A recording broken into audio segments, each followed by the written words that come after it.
entonces al capítulo número 6 del canto número 3 del Srimad Bhagavatam.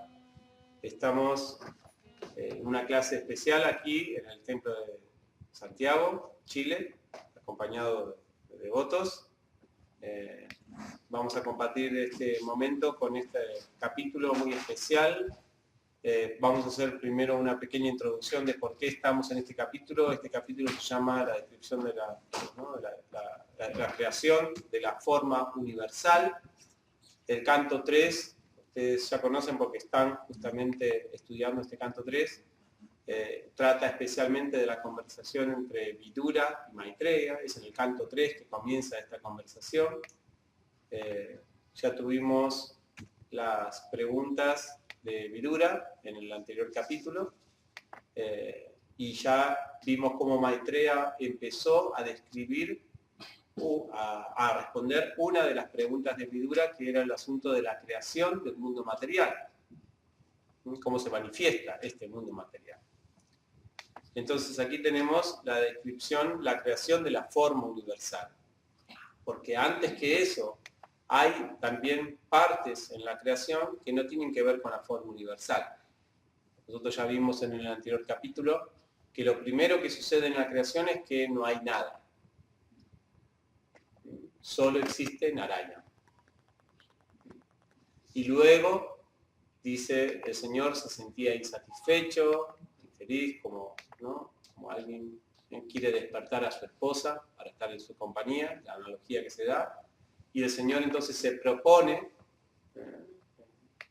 la creación del mundo. Primero es el pradhana, que es que la naturaleza material está durmiendo. Es como la esposa que está durmiendo. Y luego cuando el Señor deseó, entonces empezó lo que se llama la creación del Mahatattva, que ya son los elementos materiales ahí.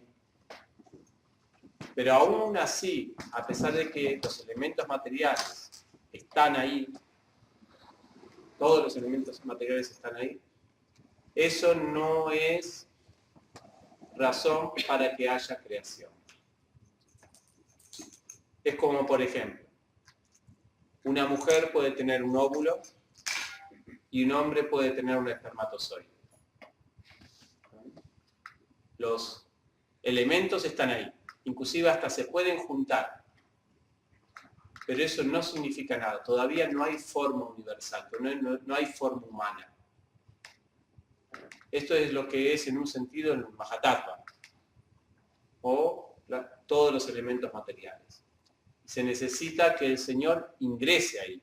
Bueno, en el caso de lo que la analogía que estamos haciendo es que la entidad viviente, que el alma, ingrese ahí. Y el pradhana, o la existencia, digamos, de la naturaleza material en forma inmanifiesta, es como el deseo de un matrimonio de tener hijos. No hay nada, ni semen, ni óvulo, ninguna materia, solamente está el deseo. Eso es pradhana, la naturaleza material inmanifiesta. Luego Mahatattva se manifiesta, ¿no?, el óvulo, el espermatozoide, y luego, y esta es la escena que se va a describir aquí en este capítulo, se crea la forma universal. La forma universal no se crea por una simple combinación de elementos químicos, y esto es lo que se quiere, digamos, enfatizar en este capítulo. Nosotros en el anterior capítulo vimos, y ustedes van también a ver, que en diferentes partes del Bhagavatam se va a describir la creación del mundo material. Y van a ver algo interesante. Una vez yo de Bhakta me interesé mucho en los aspectos de la creación. Me parecieron muy fascinantes cómo el Srimad Bhagavatam describe la creación de una manera tan técnica, tan detallada, tan complicada. Así que, apasionado por eso, me hice todo un resumen, que inclusive todavía lo tengo unas hojitas ahí todo, escrito, ¿no?, a mano. En esa época no había computadoras. Así que empecé a describir, a escribir paso a paso cómo eran los sistemas de la creación. Pero nunca podía llegar, porque lo que tenía que hacer era sacar de un capítulo, sacar de otro, pero nunca me coordinaban las cosas. Parecía como que en una parte se describía otra, en otra, y no sabía cuáles eran los pasos. Parecía que en un capítulo estaba este paso, después el otro, y bueno, me confundía mucho. Hice un intento igual. En el capítulo anterior vimos que estas descripciones diferentes que hay en los diferentes capítulos de la creación es debido a que muchos sabios la describen de diferentes maneras para diferentes estudiantes y también porque tienen que ver con distintas calpas, distintas creaciones, también tiene distintos estilos el Señor, y también porque los sabios que describen esto, describen en forma diferente porque acentúan algo diferente en esta manifestación creativa. En este caso, Maitreya, porque van a ver que después otra vez describe la creación, pero en este caso preciso, Maitreya va a querer acentuar el punto de cómo toda esta creación depende del Señor. Depende que el Señor mismo esté ahí. Entonces, por eso que se va a describir tanto aquí la creación de la forma universal. Porque es como si nosotros describiéramos el nacimiento de un bebé. Una persona materialista no va a describir la creación del bebé desde el punto de vista de cómo el alma hizo de que el cuerpo se formara, sino que va a describirlo en términos químicos. Y ahora fermentó el esperma dentro del óvulo y entonces la célula se dividió y no sé cuánto, y gracias a estos microorganismos, no todo medio, ¿no?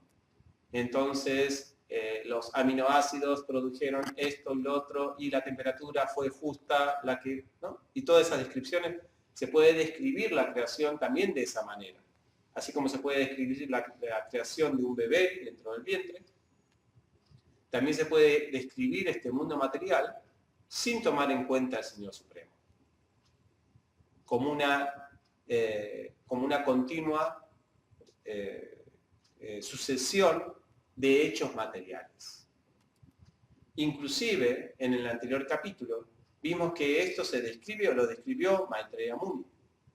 En el capítulo 5 se describió cómo, por ejemplo, del sonido surge, no, del éter surge el sonido, ¿no? Y cómo luego se van uno a uno creando todos estos elementos materiales.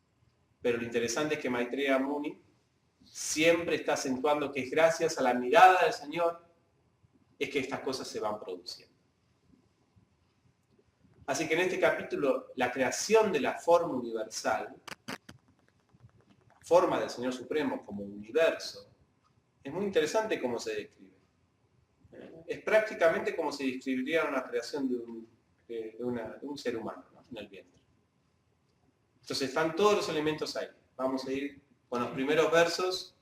Maitreya Muni va a empezar a describir esto y dice lo siguiente. A ver.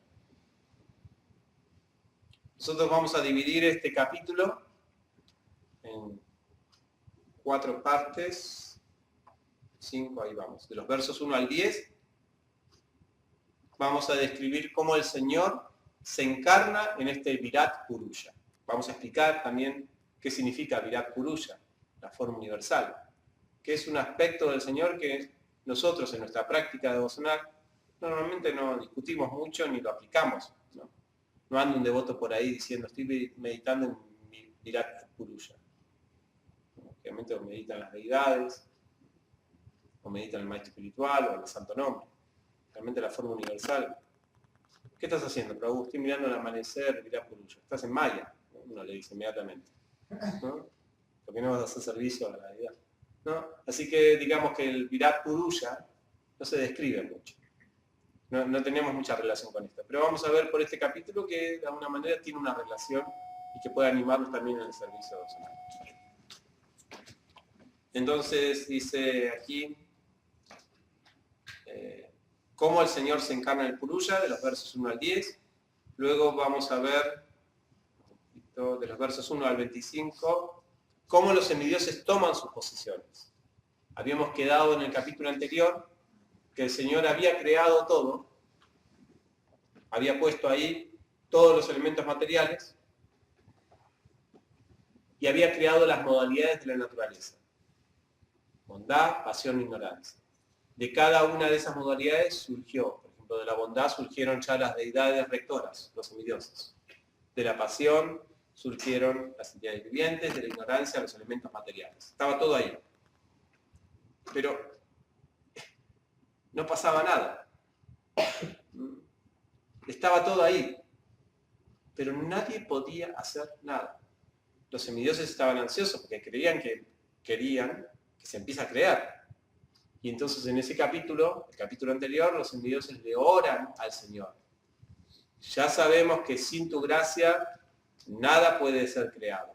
Por favor, permítenos servirte en esta creación para que la misma tome lugar. Así que la primera parte, como dijimos, es el Señor cómo entra en esta manifestación cósmica. En la segunda parte, del 11 al 25, cómo los semidioses toman sus posiciones en esta creación. Vamos a ver un aspecto interesante de cómo estamos gobernados por todos estos semidioses. Los versos luego del 26 al 30 se describe cómo se va creando entonces los sistemas planetarios y los habitantes de cada uno de ellos. Y luego los versos 31 al 34 se describen la creación de los Varnas, los distintos situaciones sociales de las entidades vivientes. Y por último, Maitreya, después de haber descrito toda esta forma universal, humildemente dice, se pone en duda de cómo describir estas cualidades ilimitadas del Señor Supremo. Y ahí se analiza algo interesante con respecto a cómo concebir al Señor Supremo. Bueno, esa es la propuesta para esta clase. Vamos a ir punto por punto y vamos a hacer esta clase hasta que el horario nos permita. Habíamos decidido hacer hasta 9 menos cuarto. Así que vamos a hablar este capítulo hasta 9 menos cuarto. Si no terminamos, entonces podemos seguir mañana en la clase de Bhagavatam, si aquí nos permite. ¿Sí? Perfecto. Gracias. Entonces,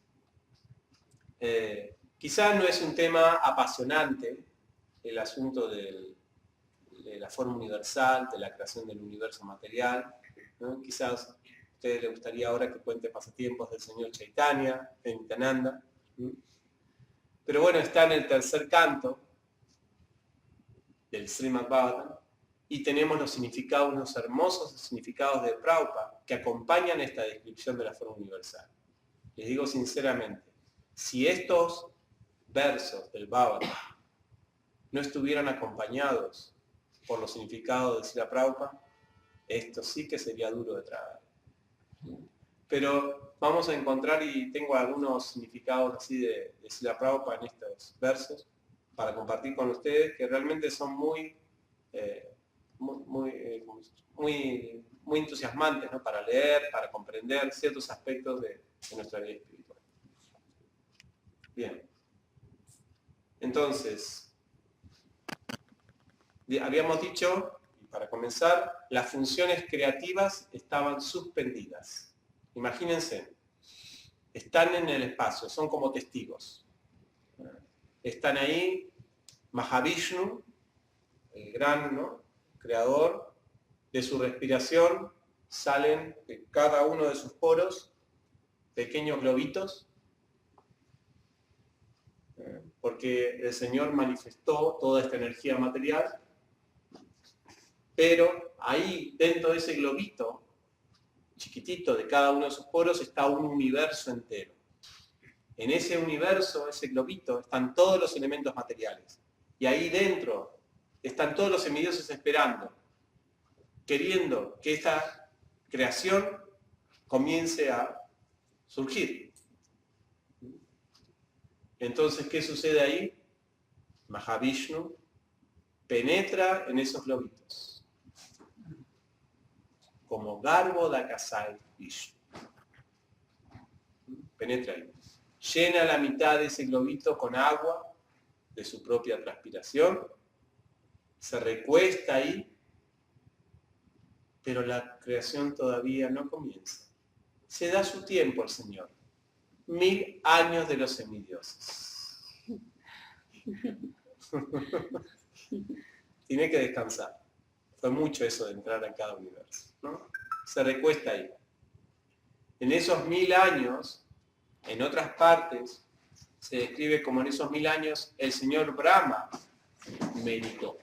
¿Recuerdan? En otras secciones del Bhagavatam se describe como el señor Brahma apareció ahí y no había nada que hacer. Lo único que había que hacer es meditar. Había 1000 años y el Señor estaba ahí también, esperando. Así que en 1000 años de los semidioses la creación todavía estaba suspendida. ¿Qué sucedía en ese momento? Vamos a ver.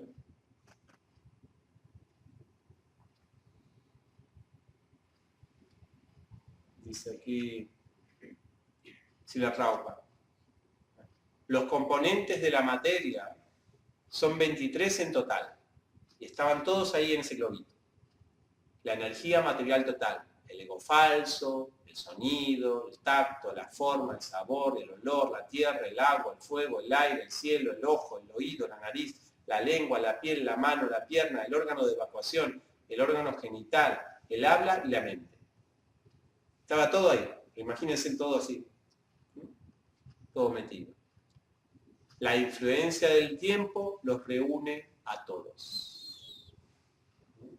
Estaban todos llegados, los reúne, y en el transcurso del tiempo se disuelven de nuevo. Por consiguiente, el tiempo es la energía del Señor. ¿Quién entra ahí?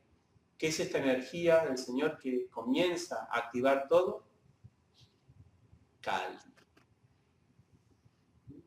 No me pregunten por qué. Esa energía se denomina Kali y la representa la destructiva diosa oscura, generalmente adorada por personas influenciadas por la modalidad de la oscuridad. La energía externa toma personalidad cuando el Señor le impregna. Y ahí se manifiesta. ¿Dónde estamos nosotros? ¿En qué parte estamos nosotros de esa creación? Porque nosotros dentro de eso, todo esto es solamente por nosotros. Digamos, todo este lío del lobito, de la mitad, ¿no? El Señor no tiene por qué tener una creación material. No es un lila de Él para su placer. Es, digamos, nuestro lila. El mundo material, si lo podemos decir de esa manera. En el capítulo anterior vimos que el mundo material tiene dos funciones. Paradójicamente hablando, dos funciones que parecen contradictorias. La primera función, satisfacer el deseo nuestro de disfrutar independientemente del Señor Supremo. La segunda función, aunque parezca extraño, es darnos cuenta que tratar de satisfacer en forma apartada del Señor Supremo es una tontería. ¿Cómo hacer para que una misma creación produzca dos propósitos opuestos? Ese es el Señor Supremo. Crea este mundo material, parece que todos estamos disfrutando eternamente, independientemente del Señor Supremo, pero a la vez está dispuesto de una manera para que nos demos cuenta de que disfrutar apartadamente del Señor Supremo es una tontería. Sorprendente, ¿no? ¿Cómo se pueden crear las dos cosas a la vez? La gente, por ejemplo, materialista, no tiene ningún problema de vivir en el mundo material. No dice, oh, qué mundo este que creó Dios, no me deja ni disfrutar. No. Tienen expectativas, dicen, no, este mundo está bueno, se puede disfrutar, esto, lo otro. Y los trascendentalistas que tratan de irse, dicen, este mundo material no da para ser feliz completamente. Se puede crear. Esta es Kali. Esta es la energía externa. ¿No? La posibilidad para ambos. Y hay una diosa ahí que está administrando todo esto. Maya también, ¿no? como Maya también. Entonces, ¿qué estamos haciendo nosotros antes de que todo esto se cree? ¿Dónde estamos nosotros? Durmiendo. De creaciones anteriores. No es que aquí nosotros empezamos a crearnos. Aquí se nos crea a nosotros. No, nosotros ya venimos creados. Y estamos en un estado inconsciente. Algunos dicen que la situación inconsciente de la entidad viviente es su realidad eterna. Tonterías. La inconsciencia de la entidad viviente o el estado inconsciente de la entidad viviente es simplemente un estado temporal entre una creación y otra creación. Nada más. Eso lo define el Bhagavatam en el canto segundo. Cuando describe los 10 temas de los Puranas, ahí se dice que la aniquilación de la entidad viviente en la manifestación cósmica, eso no es liberación. La verdadera liberación es la posición constitucional de la entidad viviente. Swarupena y Abhakti. Entonces, y acá hay un significado de Prabhupada muy lindo. ¿Vieron que a veces la gente habla del destino? ¿Cuál es mi destino? Y se hacen a veces hasta películas y todo inclusive está todo terapia psicológica, orientación vocacional. ¿Cuál es mi destino? ¿Cuál será mi destino? ¿Hacer esto, lo otro? Muchas veces el destino, o sea, generalmente, Prabhupada acá le saca todo ese romanticismo al destino y simplemente dice que el destino es esa guía invisible, es verdad, porque algunos inclusive le dan al destino la caracterización de que es la guía del Señor, ¿no? ¿Qué tengo destinado en esta vida? ¿Qué el Señor me depara en esta vida? Pero ¿saben qué? Eso del destino es la satisfacción que nos está dando Krishna a nosotros por nuestros propios deseos. Vamos a leer el significado. ¿Qué Prabhupada dice esto? Dice, después de la disolución de un cuerpo particular, el alma individual olvida todo. Nosotros lo que hicimos en la vida pasada, en esta vida, olvidamos todo. Pero el plenamente misericordioso Señor, que está situado en el corazón de todos como testigo, la superalma, los despierta y les recuerda sus pasados deseos. Y en esa forma, en sus siguientes vidas, comienzan a actuar de acuerdo con ello. Esa guía invisible se describe como destino. Y el hombre sensible puede entender que esto hace que continúe su cautiverio material en las 3 modalidades de la naturaleza material.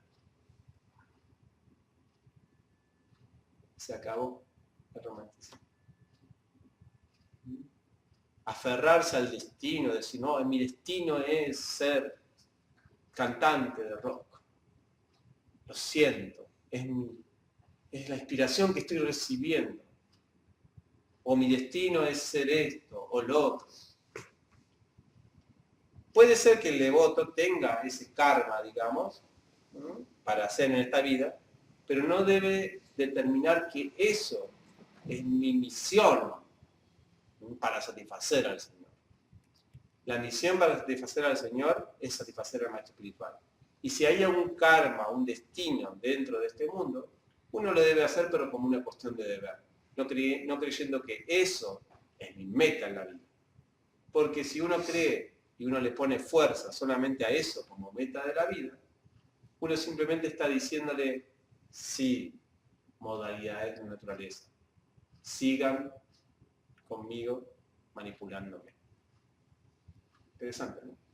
El significado de Prabhupada. Bueno, luego de que los 1000 años celestiales, que nosotros estamos durmiendo ahí, ¿no?, comienza a manifestarse. El señor Garbhodakasai Vishnu ingresa y ahí empieza lo técnico. Se divide en 1, 10 y 3. Dice aquí los significados de esta parte, los versos de esta parte.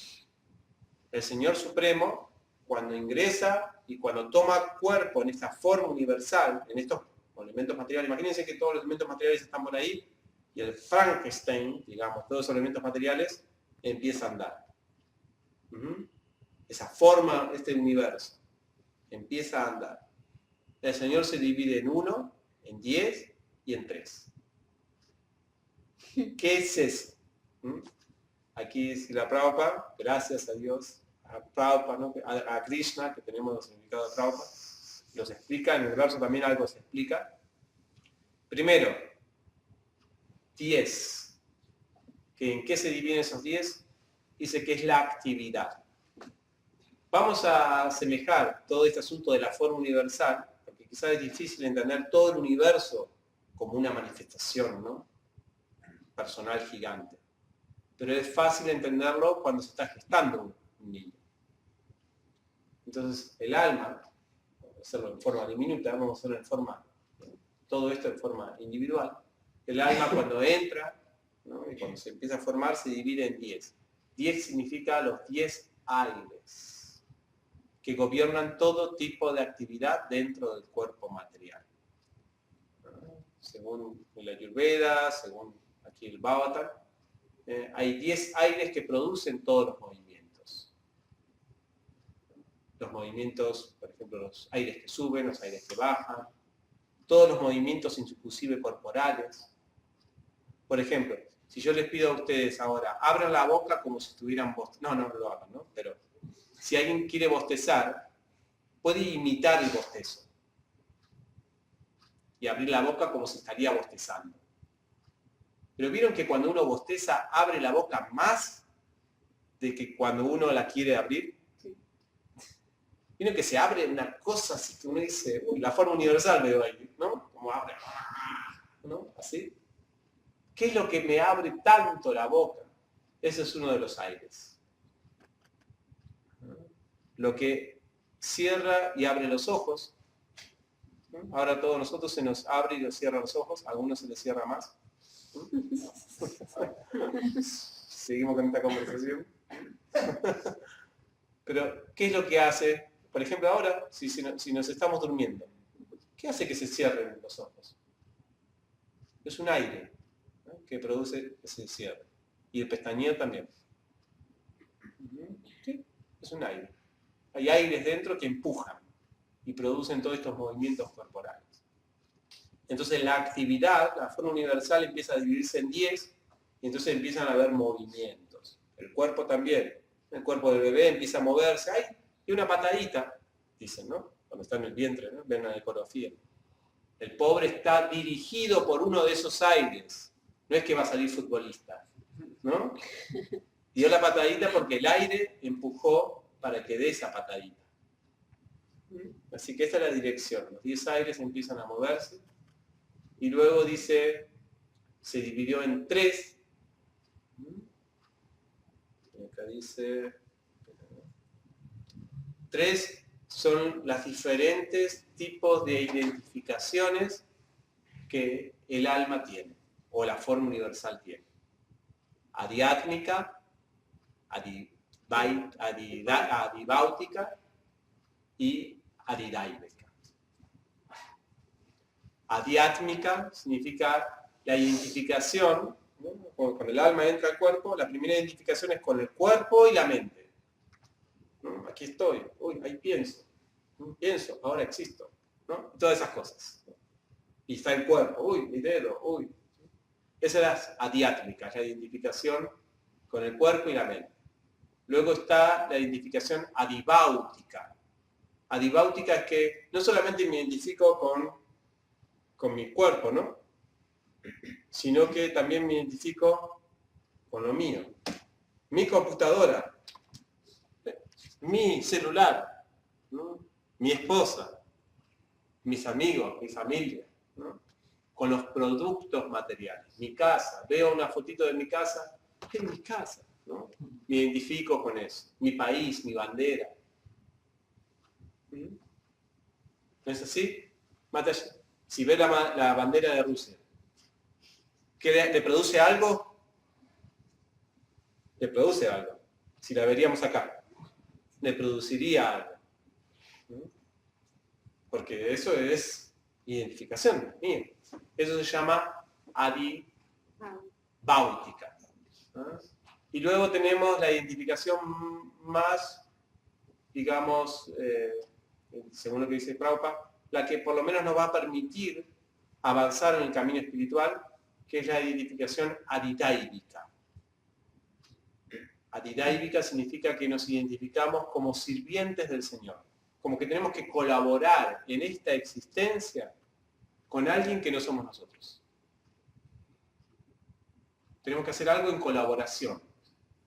Esto puede estar en diferentes niveles.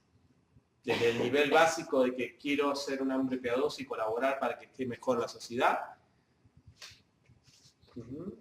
como ya colaborar con el Señor Supremo íntimamente para ayudar a que las almas vayan de vuelta a casa, de vuelta a Dios, o como por ejemplo en el caso de los envidioses, adidáica, colaborar con el Señor Supremo dentro de esta creación material para que esté todo de acuerdo como el Señor quiere que se disponga, para que cumplan esos dos propósitos que dijimos anteriormente.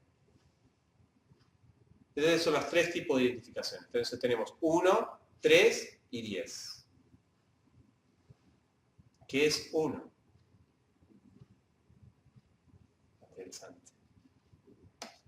1, la forma universal toma esa, se divide en uno solo, porque existe una conciencia.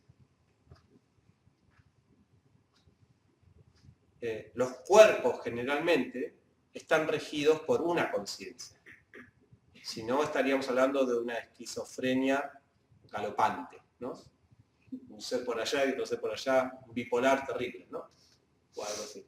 Generalmente, cuando yo me dirijo, ¿no?, a ti, Gaura Dayana, ¿no?, eres tú siempre al que me dirijo. Por ejemplo, me dirijo ahora a ti y después te vas a Rayan, y entonces después cuando voy a hablarte nuevamente, yo pienso que es la misma persona. ¿No es así? Porque generalmente cada cuerpo lo gobierna una conciencia. Si cada cuerpo lo gobernaría distintas conciencias, seríamos como personas poseídas todo el tiempo por diferentes entidades vivientes. Entonces la forma universal pasa lo mismo. Es una sola conciencia. No está dividido en diferentes, ¿no?, gobernantes o conciencias. Es una sola conciencia. Y en realidad en estos significados vamos a encontrar expresiones de Prabhupada.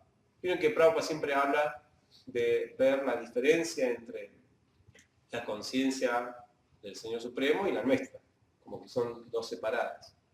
En estos versos se hace mucho hincapié en que hay una sola conciencia. La forma universal corresponde a una sola conciencia. El universo tiene un solo propósito, una sola conciencia. Y nosotros entonces, ¿qué papel tocamos en eso? Si nosotros nos identificamos a nosotros mismos como conciencias separadas. Inclusive hasta tenemos planes separados. Y aparte estamos en una filosofía dualista, según lo que nosotros pensamos, donde está la conciencia del Señor Supremo, está la conciencia nuestra. No pensamos en el asunto de que todos ahora estamos en una ilusión pensando que tenemos conciencia individual, pero cuando realmente estamos liberados nos damos cuenta que todos somos Dios. Eso siempre lo rechazamos. Esta conciencia, dice, se vuelve una simplemente porque está de acuerdo con la conciencia general. O sea, el hecho de que nosotros ahora tengamos deseos que no están de acuerdo a la conciencia universal, no hace de que estemos separados del Señor Supremo. Es solamente un capricho permitido para nuestro tipo de energía que somos, marginal. Pero en realidad nuestra situación constitucional es estar siempre de acuerdo con esa conciencia cósmica. Es como, por ejemplo, una mano. una mano aquí. Esto es como una mano. Imaginen que a esta mano le agarra un tic.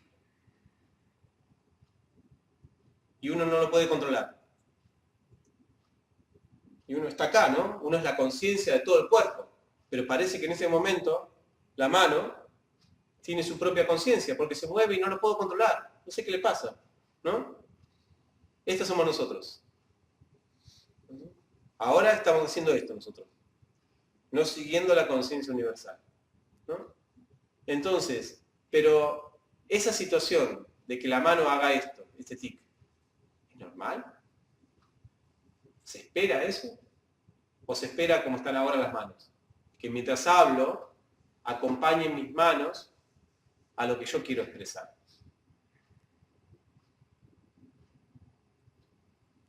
Es así, ¿no? Ahí tenemos, a ver, ahí tengo una que no está de acuerdo. Es así, ¿no? Entonces ahí, fíjense, en mi cabeza parece que está de acuerdo con mi conciencia, parece que mi cabeza soy yo. Pero mi cabeza es mi cabeza y yo soy yo. ¿Está perfecto? Está muy bien esto, ¿no? ¿Qué pasa ahí? ¿No? Esto no está de acuerdo con mi ser. Pero si yo hago así, parece como que está unido esto. Pero a la vez, el dedo pulgar no soy yo. Lo mismo nosotros. Nosotros podemos estar en unión con el Señor Supremo simplemente por estar coherentes con su conciencia, con su deseo. No hace falta fusionarse. No hace falta que el dedo se me meta acá para decir estoy unido contigo. Simplemente debe poner el dedo así cuando digo todo bien y debe poner el dedo así cuando digo todo mal. Nada más. Nosotros lo mismo. Podemos estar conectados, siendo uno con el Señor Supremo, si estamos de acuerdo a eso. Acá Prabhupada dice algo interesante con respecto a eso.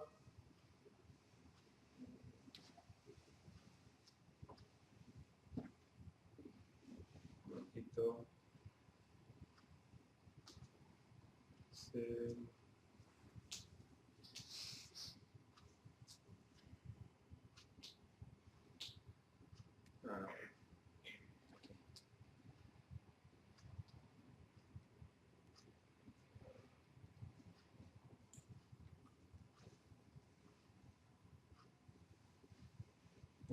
No lo encuentro. Sí. No lo encuentro. Pero bueno, si la Prabhupada habla de eso. No lo separé aquí, pero en un significado habla de eso en esta parte. Bien, eso con respecto al 1, 3 y 10. La unidad del Señor Supremo, la unidad de conciencia es un hecho. Esto no nos debe asustar.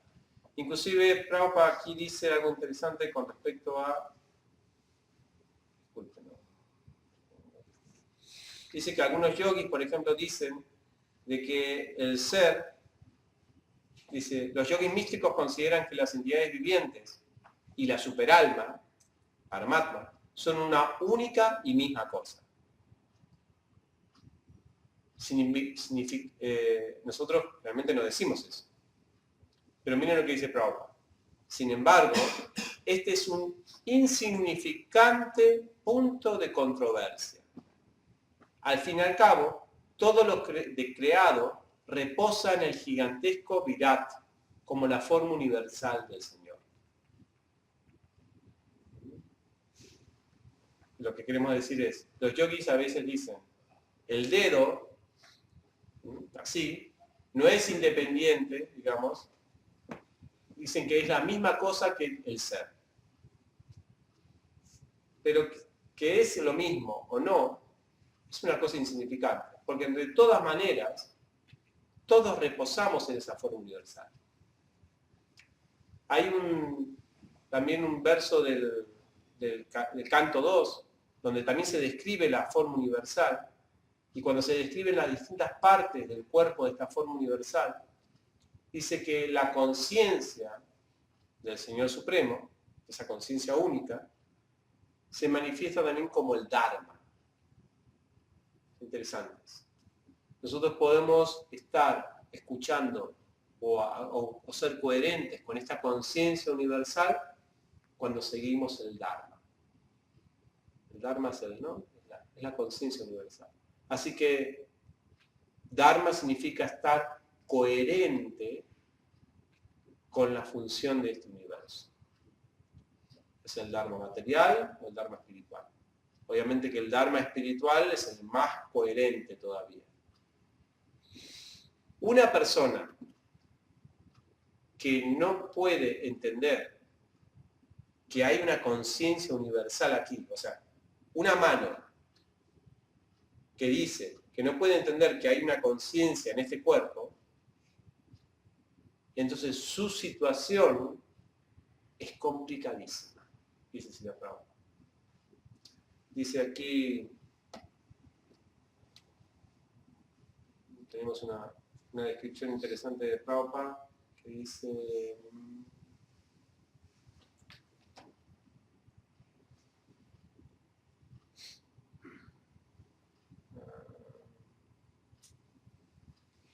aquí, dice, el estado condicionado de la entidad viviente es como el de una persona que se encuentra en las profundidades de un inmenso dispositivo mecánico. Ahí estamos nosotros. Nosotros estamos en todo este universo, en todo este cuerpo. Dice que el estado condicionado nuestro es como estar dentro de ese dispositivo mecánico. Estamos dentro de todo eso. Vemos que funciona, que acá se mueve esto, que se mueve lo otro, que los 10 aires están ahí levantando, cerrando los ojos, bostezando, ¿no? Haciendo necesidades, digiriendo. Todo eso está funcionando. Nosotros estamos en medio de todo ese sistema mecánico. Aquel que no puede entender esta diferencia entre el alma y la superalma, pobrecito. Si una persona está dentro de un dispositivo mecánico, ustedes imagínense, estás dentro de un dispositivo mecánico, imagínense al lado de una gran, así, rueda, ustedes están ahí, que no pueden salir y están movidos de aquí para allá, ustedes van a pensar de que estoy atrapado, que estoy, digamos, sin salida, que estoy manejado, un estado de ansiedad terrible porque quiero controlar alguna de estas poleas que están acá moviéndose, alguno de estos aires. Y eso es lo que hace un materialista. Trata de controlar todo esto. Me duermo, ¿qué hago? A ver, me tomo una pastilla. No tengo fuerza sexual, ¿qué hago? Bueno, me tomo otra pastilla. Y así, tratan de controlar todos estos elementos, todo este dispositivo mecánico. Pero tarde o temprano el dispositivo mecánico nos juega en contra, porque está controlado por otra conciencia, que no somos nosotros. Es la superalma la que dirige todos los movimientos en este cuerpo. Entonces la sensación de no entender nuestra identidad separada del Señor Supremo puede producir eso. Y dice, aquel que no puede entender esta diferencia entre el alma y la superalma, o Dios y las entidades vivientes, sin duda que se encuentra aún en el enredo de la maquinaria cósmica. Y por ello debe aún aguardar hasta el momento en que esté libre del cautiverio. En cambio, cuando uno reconoce que aquí hay otro que dirige este universo o este cuerpo, ¿no? Como dice el Bhagavad Gita, Mata Smritin Gyanan Apohanam Cha, 15:15. Aquí, si hay otro que está dirigiendo, juntamos nuestras manos y decimos, ¿en qué te puedo ayudar? ¿Hay que mover más esta polea aquí, en este dispositivo mecánico? Bueno, colaboro. Hay que descansar. ¿Qué hay que hacer con este cuerpo? ¿Mi destino o el propósito que tú me diste en este mundo material? Interesante, ¿no?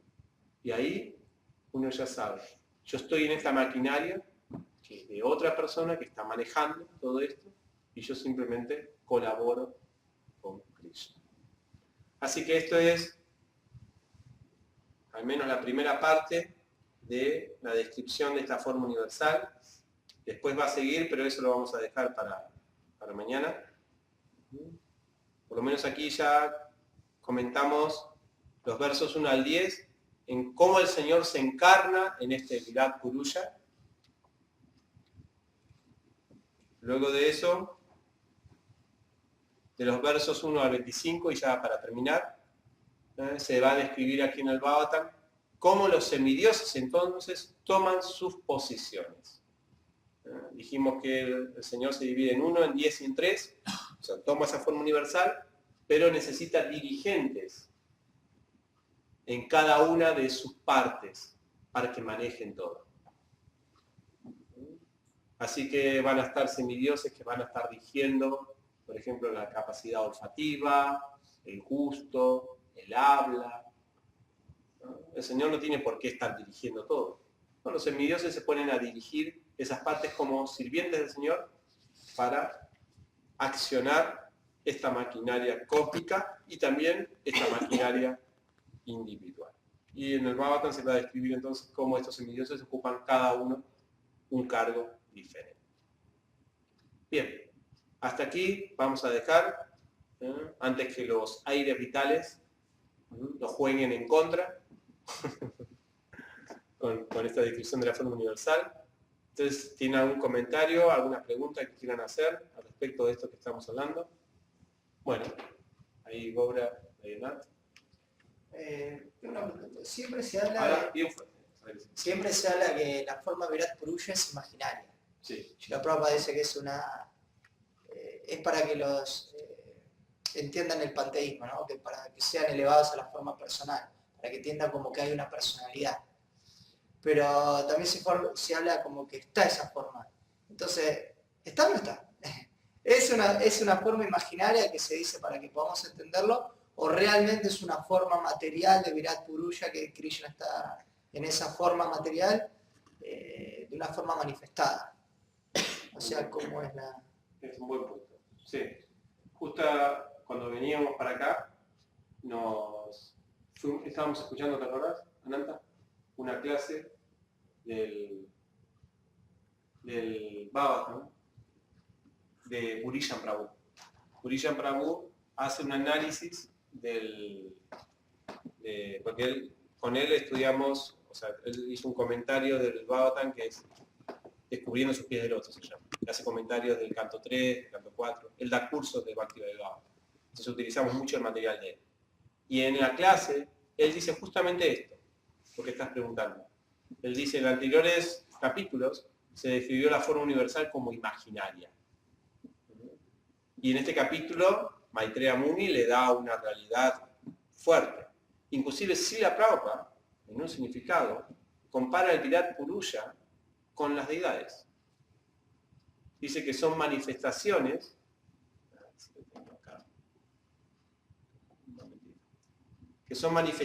del Señor en el mundo material, pero que ambas son encarnaciones del Señor.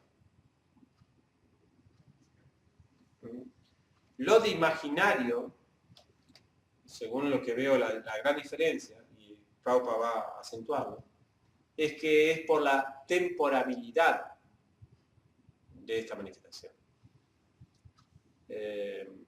No pasa lo mismo con los avatares del Señor, ni con las manifestaciones en Vaikuntha. Esas son la personalidad de Dios eterna. Nosotros podemos tener una relación eterna con cualquiera de las personalidades de Dios. Pero con el Virat Purusha, no. Porque tiene un tiempo de manifestación.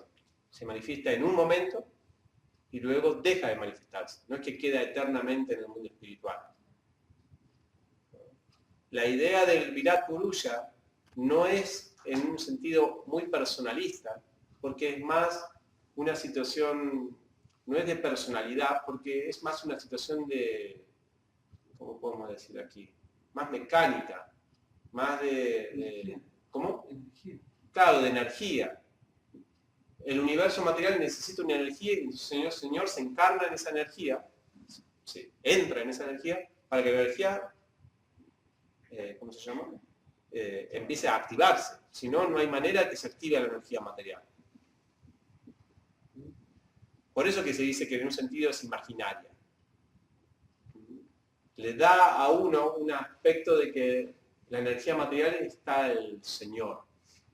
Pero uno no puede finalmente tener una relación personal con la Virat Purusha, en absoluto. Es imaginario para aquel que quiere cultivar la devoción con el Señor.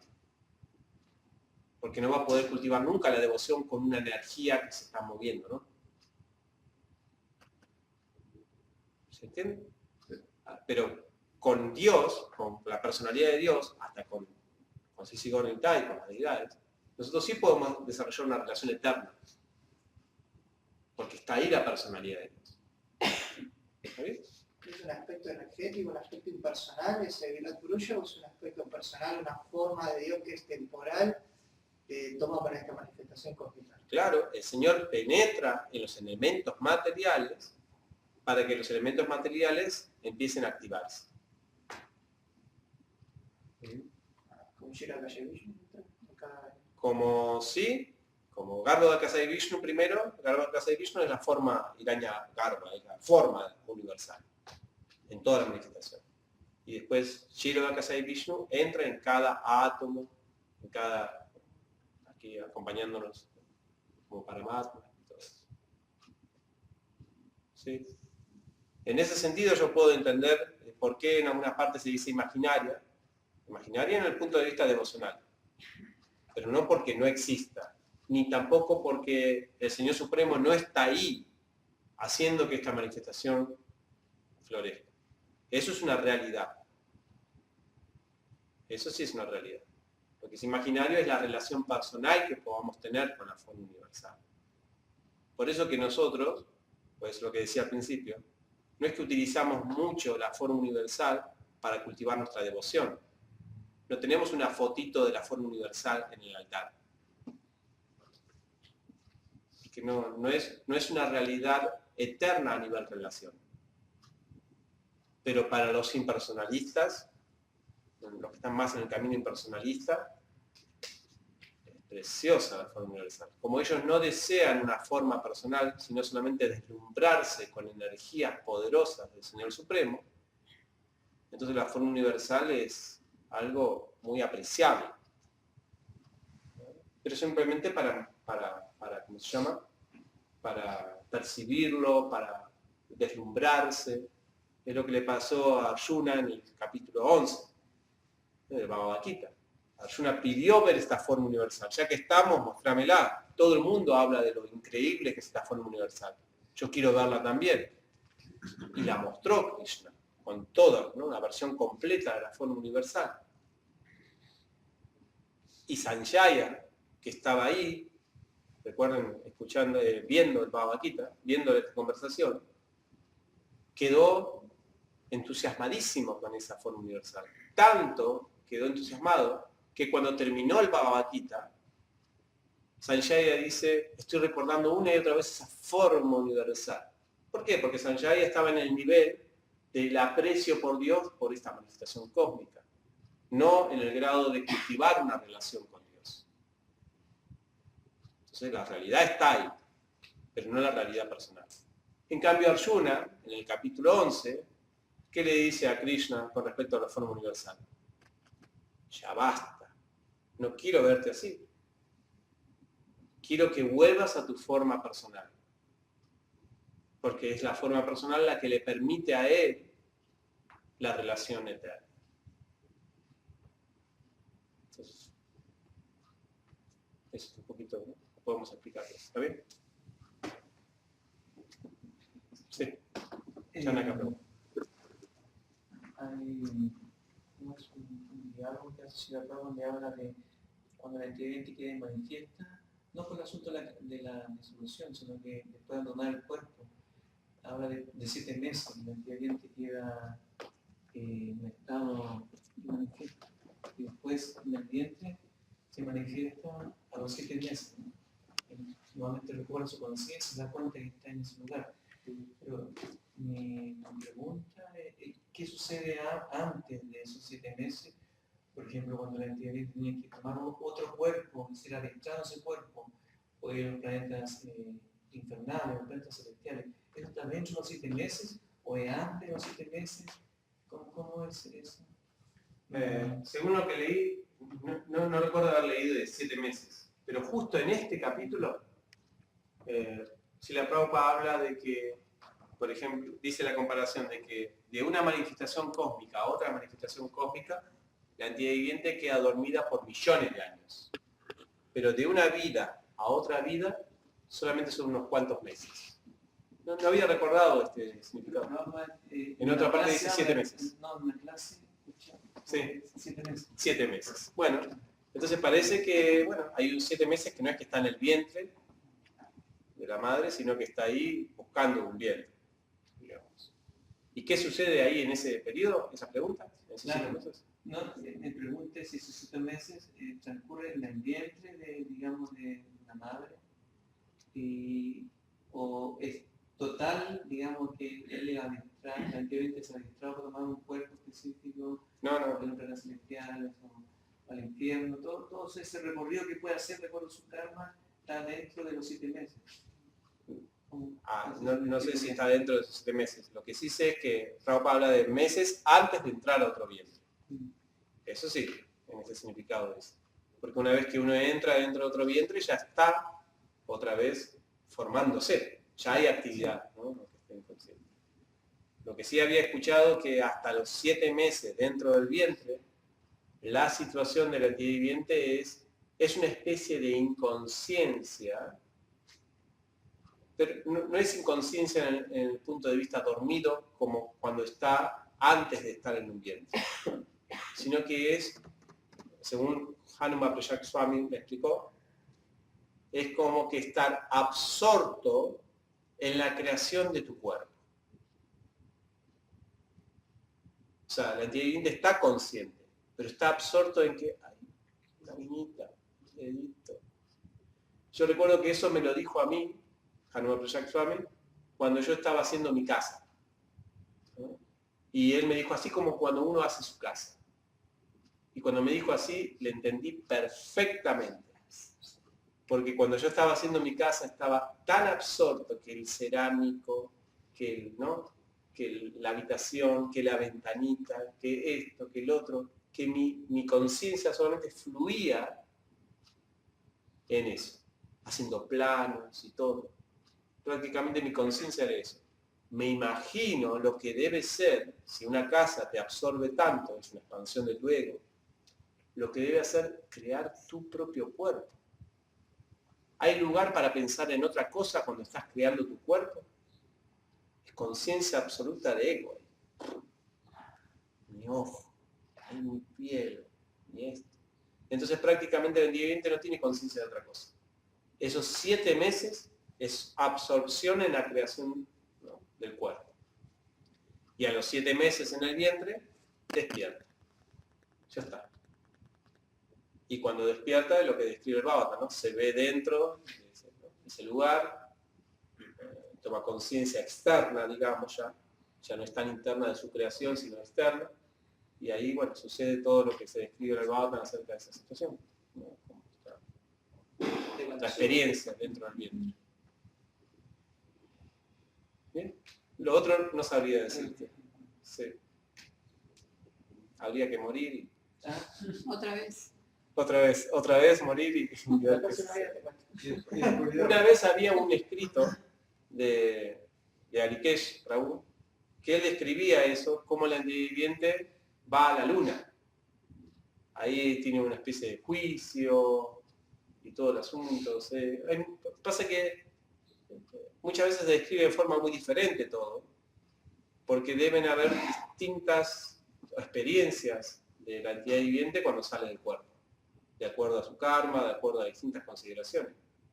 A veces inclusive se describen como experiencias donde uno está acompañado por un ángel, por alguien, ¿no?, lo acompaña ahí, que lo ayuda.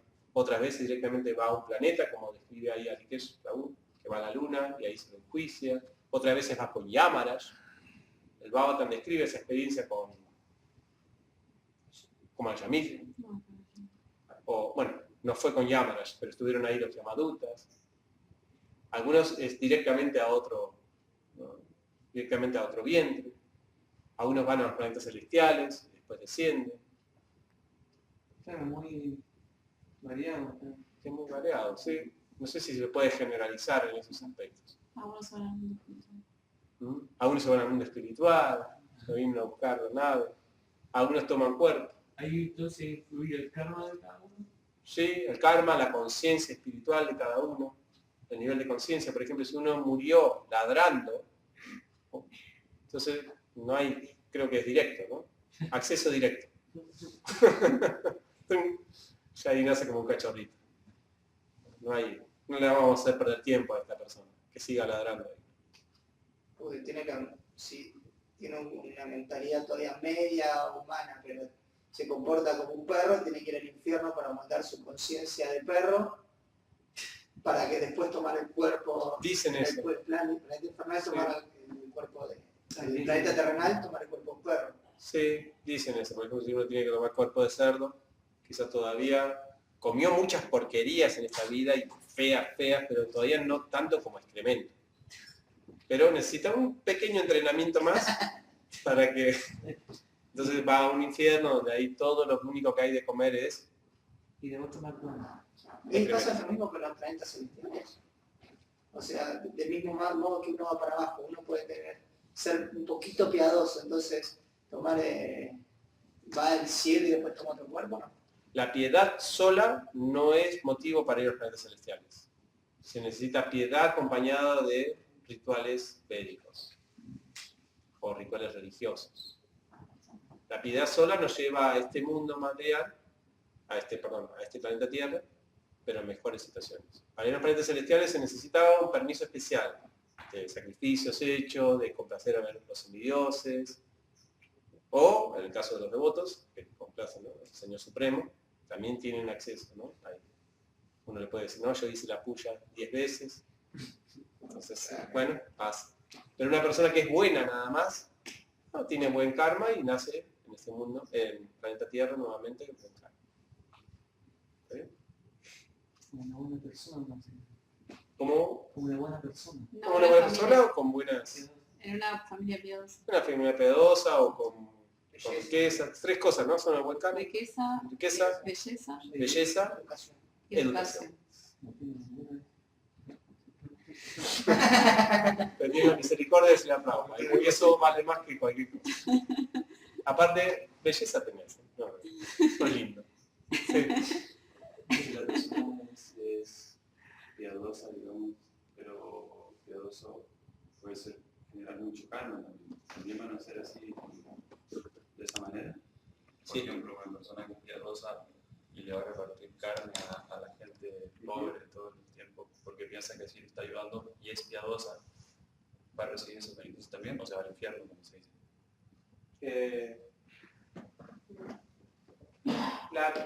Los resultados de la piedad material que nos lleven a este mundo a disfrutar con mejores condiciones no hace a nuestra elevación de la conciencia.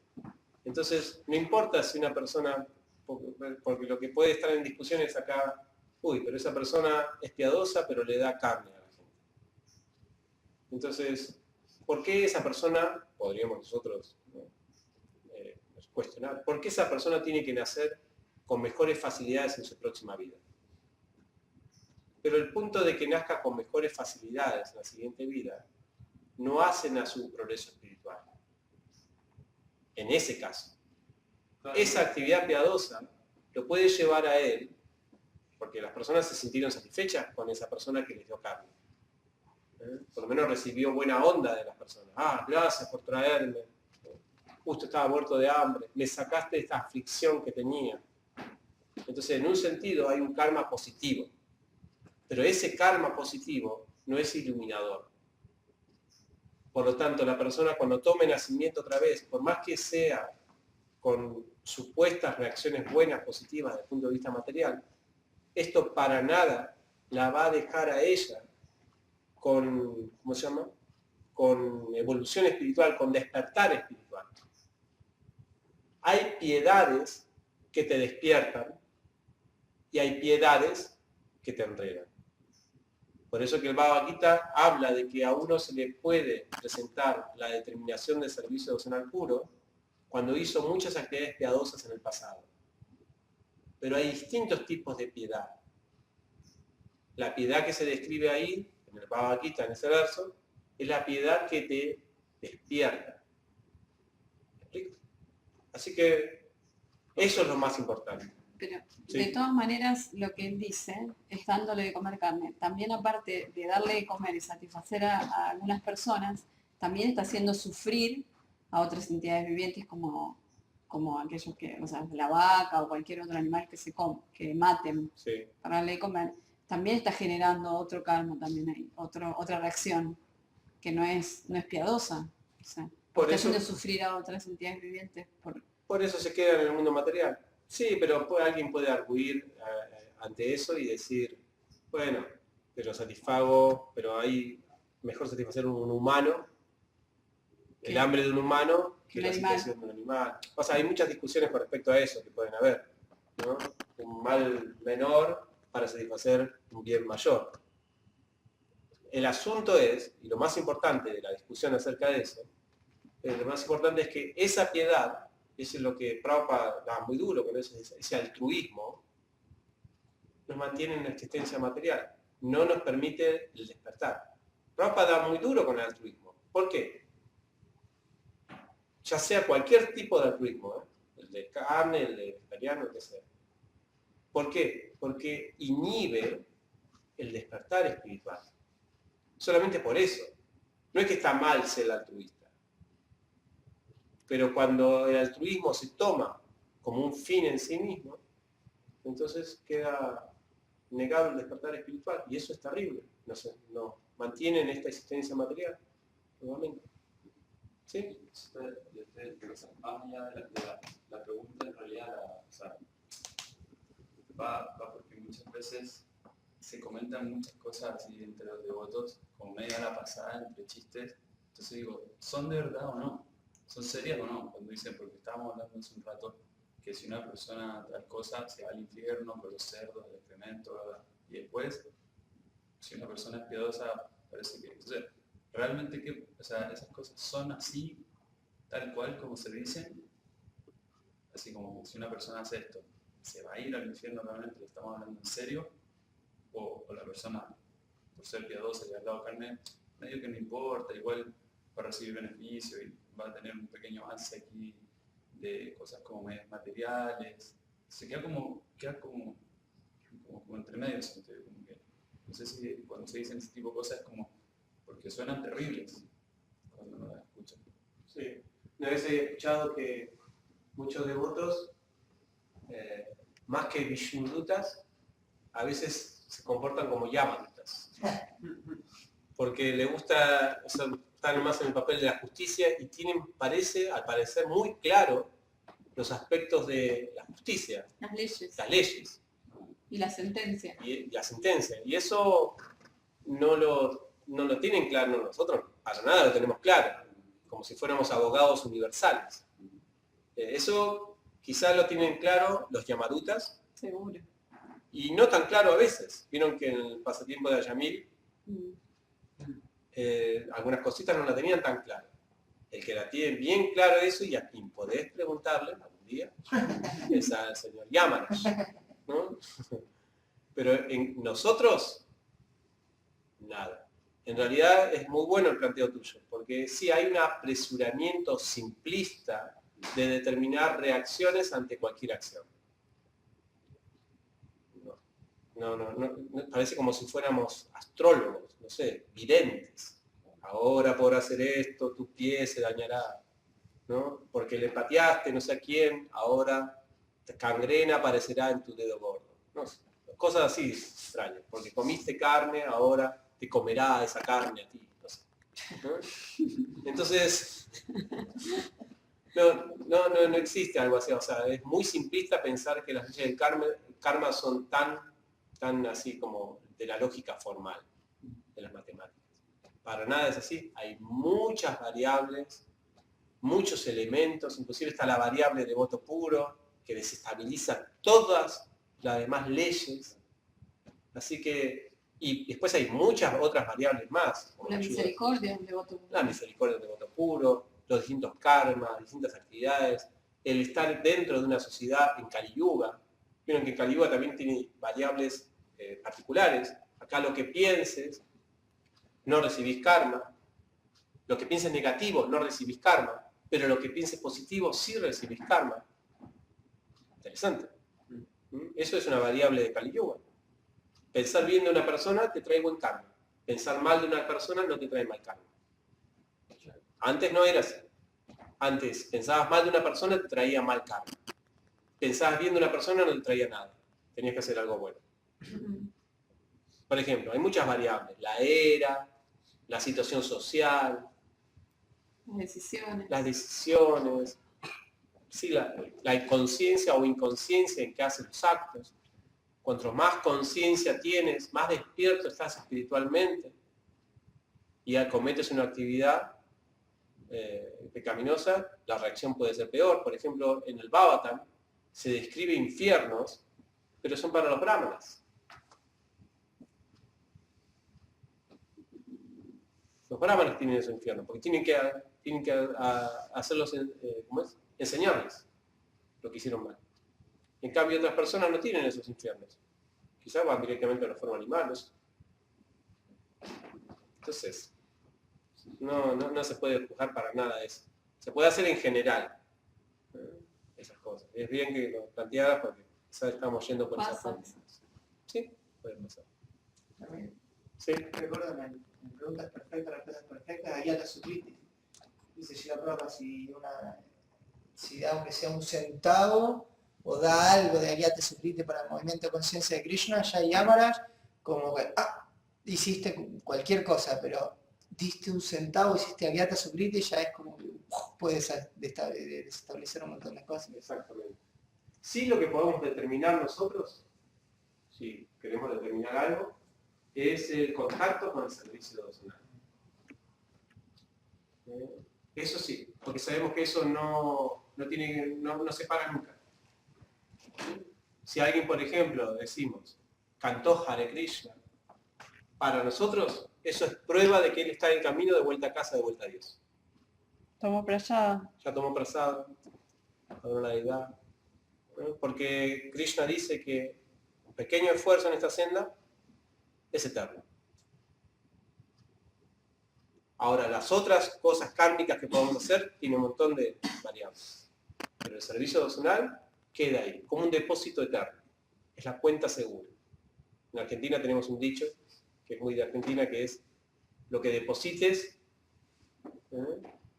en la cuenta del servicio devocional, entonces queda como un corralito. Conocen esa expresión, pero en Argentina el corralito es esos ahorros que no se pueden tocar. En un momento Argentina no podía sacar sus ahorros, los argentinos. Entonces, Pero después el Estado otra vez. ¿eh? El Estado no se apropia de eso. Sí, el Estado se apropia de eso, ¿verdad? Es diferente. Bueno, Krishna se apropia de eso. Sí, Krishna se apropia y dice, acá no te preocupes, esto va a quedar siempre para ti. Así que eso es una manera linda de terminar. Bueno, muchas gracias, entonces terminamos aquí. Mañana continuamos con la descripción de la forma universal. Si la Prabhupada aquí.